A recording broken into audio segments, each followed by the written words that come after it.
Finding the best entry-level DSLR camera can be a pain. There are so many options on the market, and you don't know which will be the best for you and your needs. Well, in this video, we break down the top 5 best entry-level DSLR cameras on the market this year, based on price versus performance and situations they will be used in. So if you're interested in finding out which entry-level DSLR camera will be the best for you, stay tuned. As always, all the links to all the products mentioned in this video will be in the description down below. We always keep the description up to date with information we may not get a chance to mention in this video. We also update the description down below with links to find the best price on each product. So for the most up-to-date information along with updated prices, be sure to check out the description. The products mentioned in this video are in no exact order, so be sure to stay tuned till the end so you don't miss anything. First on our list is Canon EOS REBEL T7i. The Canon EOS REBEL T7i comes with a new sensor that is equipped with brand new Digic 7 image processor. This processor has already shown great results with other Canon cameras such as PowerShot G7X2, but in this case, it's quite a different concept. According to Canon, the sensor can handle 14 times more information than its predecessor, the Digic 6 processor.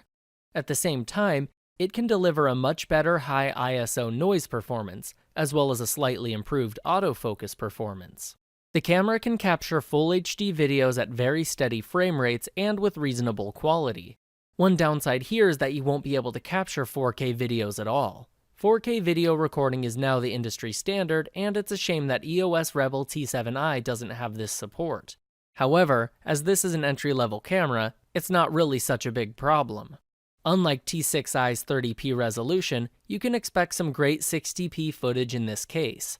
The camera has a 5-axis image stabilization system that allows you to shoot some pretty impressive footage overall.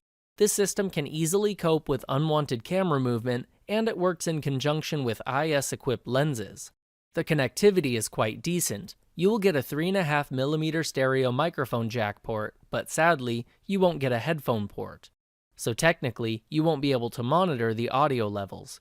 Again, this is a standard feature of many cameras, but it's not such a huge problem that this particular camera doesn't have it. It's an entry-level DSLR camera after all. Overall, T7i is far from a perfect camera, but it's a great product to start with if you're a beginner. Second on our list is Nikon D5600. The Nikon D5600 is a model that really stands out in several regards. It's relatively affordable, functional, and it's a great camera for newcomers, so let's take a look and see what makes this camera so special.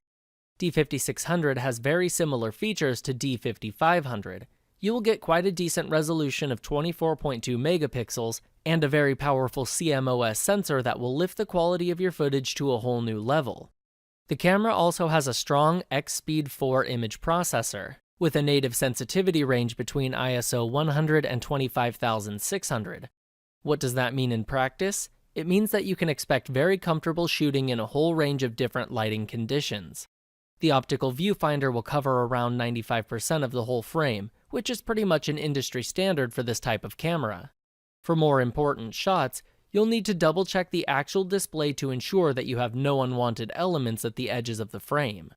The display didn't change at all compared to previous Nikon cameras.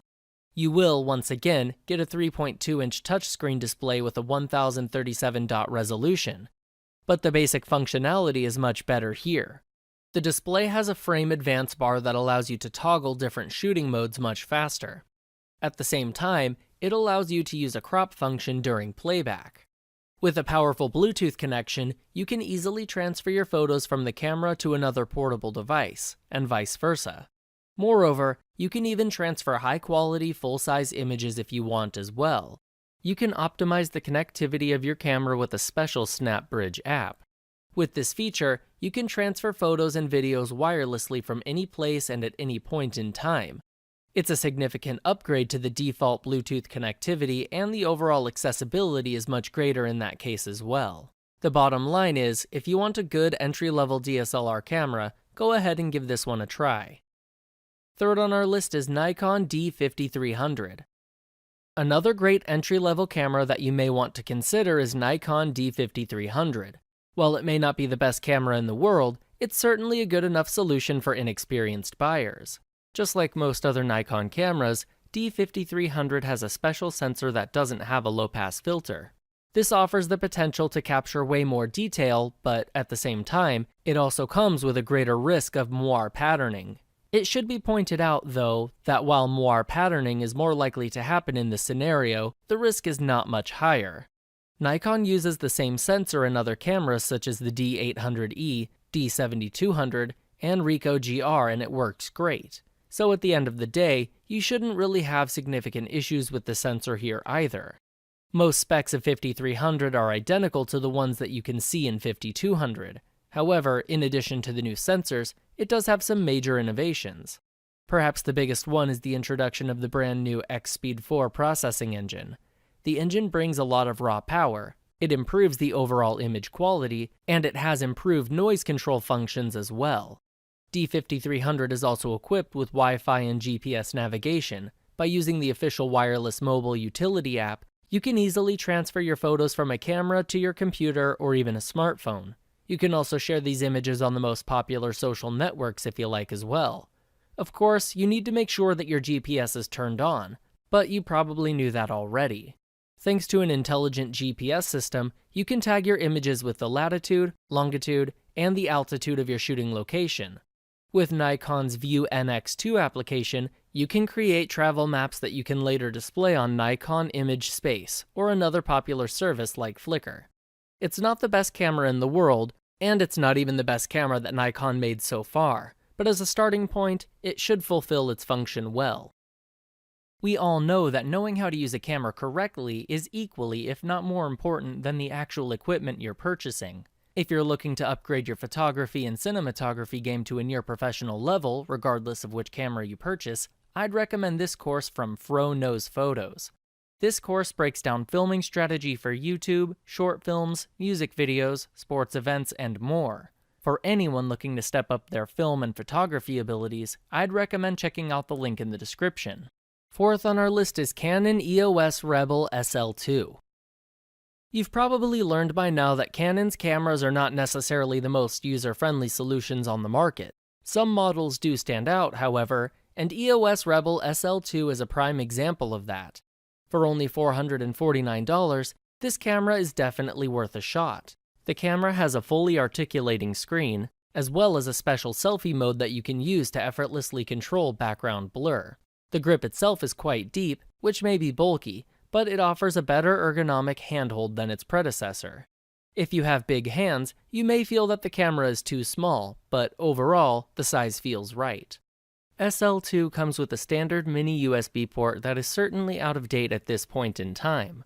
However, every Canon camera has this port by default, and it certainly serves its purpose well.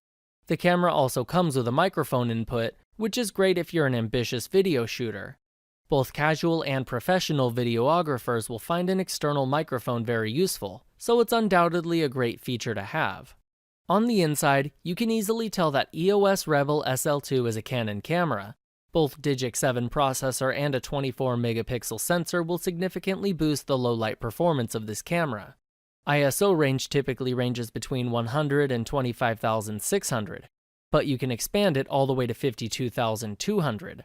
The quality of your images will be more than great for a casual camera. As for video recording, you will get exactly what you can expect from Canon. You can record full HD videos at 1080p resolution and with a 60 FPS rate. The camera does fall back compared to more advanced cameras, especially because it lacks 4K support. But from a casual perspective, you shouldn't have any issues, as video quality is still on a very high level.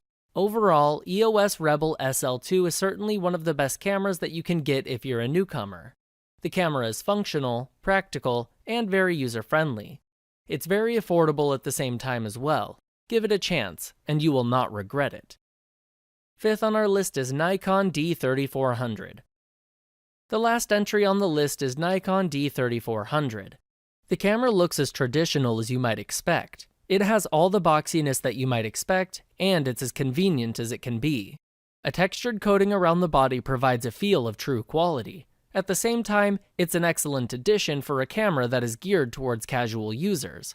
By default, the camera comes with an 18 to 55mm kit lens. The design is very retractable, and it allows you to fold the camera whenever you're not using it anymore. In order to do that, though, you will need to extend the lens first. D3400 has plenty of buttons, although not nearly as much as most other cameras. The key option here is a large mode dial.